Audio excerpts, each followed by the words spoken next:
MTKP thu zirlai pasari na kan zirlai to ber kan lo zir don ta a tun truma hian thalai tele nun dan moi ti upa KMS dong li na zia kan zir ho do na ni member te huluk tak me lo ngai thatur le lo puina lo chang theu turin du sakna ama sain kan hanin lan le ani TKP member chu mani mun thava zei tak nal tak le changkang tak ni hi kan chena khovel hian a kentel tlat tawangin nun dan moi hi zirom tak kan ni pathian thuril to ro pui Dr. Billy Graham chuan American thalai te hna engkimin neya engkimin ti theya engkimin thiama ma se nun ber mai hi in thiam lo ni atiang din mun kha voina mizo thalai te hian kan tong chho mek nia alana wangin kumina kan zirlai pakhatatan MTKP hroi tu ten thalai te le nun dan moi ti hi an ron thlang ani nge yang nun dan moi hrim hi sa khuan an in kop tat ania Christian sa khuan an phe chuan ain mele zualani kan thurin bu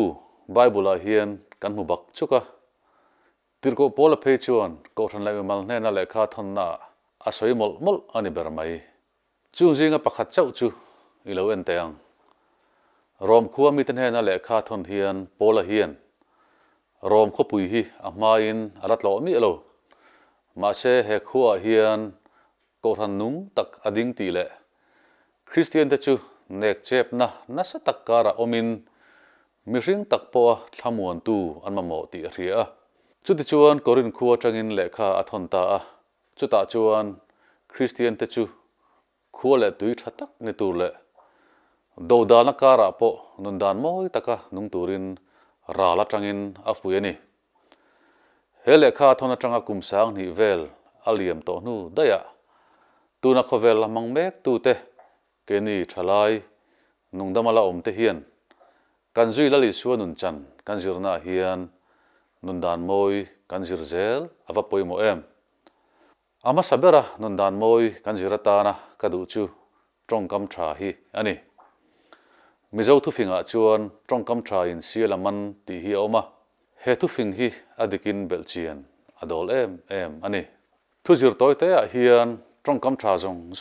sen ani lovanga pahni chi talanin tum teang khongai takin ti le kalome ti hi nun dan moi mitinin kan lan ti thei ani he trong company la khi kan nung chang le mi zia ril tu thumal poimo tak ania ahun taka khongai dila trong kam mangam khopa mi ai ngai tlom chuan malso min om thina kalome ti thei khopa anun ain pha niam chuan a thalamin riareng a hlo to don ani thalai te ta na nun dan moya nun dan osam tak pakhat chu zuk le hmuam ti lo hi ani zuk le hmuam chung chang hi kan ngai thla jing to a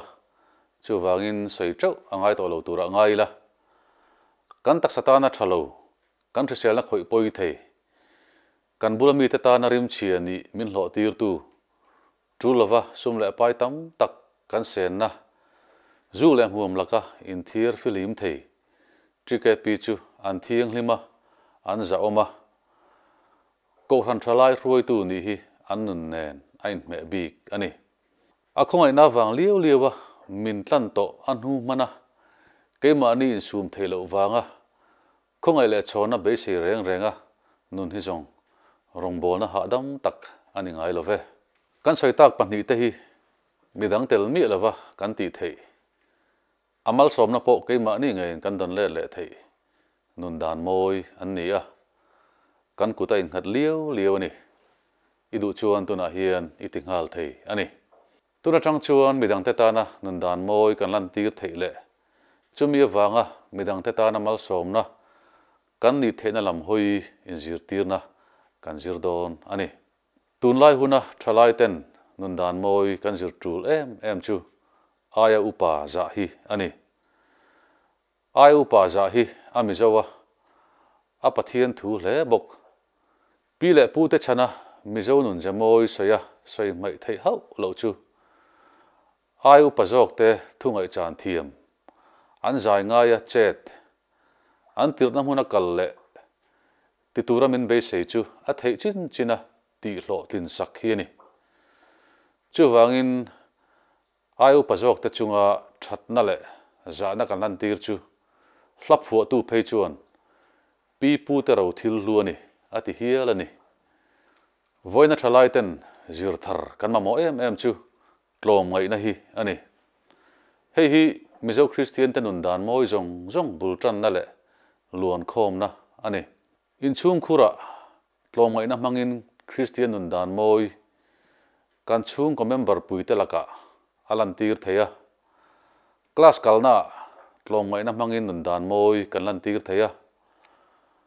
mani e zon na mun thewa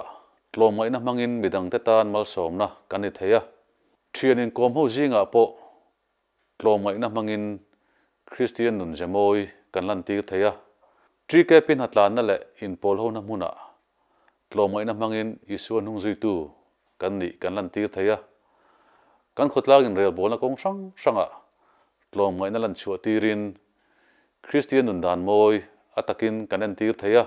chiat ni te hlei hian tlom ngai na mangin nun dan moi kan lan fia tir thei ko than thalai huanga thei top chuanga lang ma se mithilumen le thlan lai ni khuwa mel mu tu rom hlei thei lo te hian kan zui la li suam mel a lia thei ti riang u tin hun von dik le man dik hi nun dan moi kan lan tir theina poimo tak ani boka a hun le mun azira thom no in bel le in chei thiam te hi nun dan moi lan chua tir tu ani thei bokang eng thil thati wang ma nilawa men review ringot le jing lama pe chen mut ringot te hi thalai te tan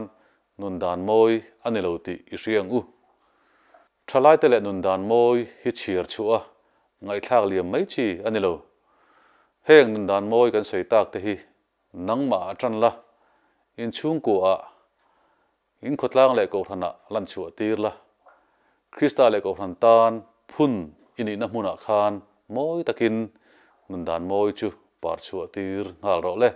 tikhan m3k p20 sang ni som ni chu kan lo zir zota a zirlai pasari awma thu pui sang ziek te kan zir ho ta a kan zir tak zong te kha kan zawai tan lalpan malmin som sak thero se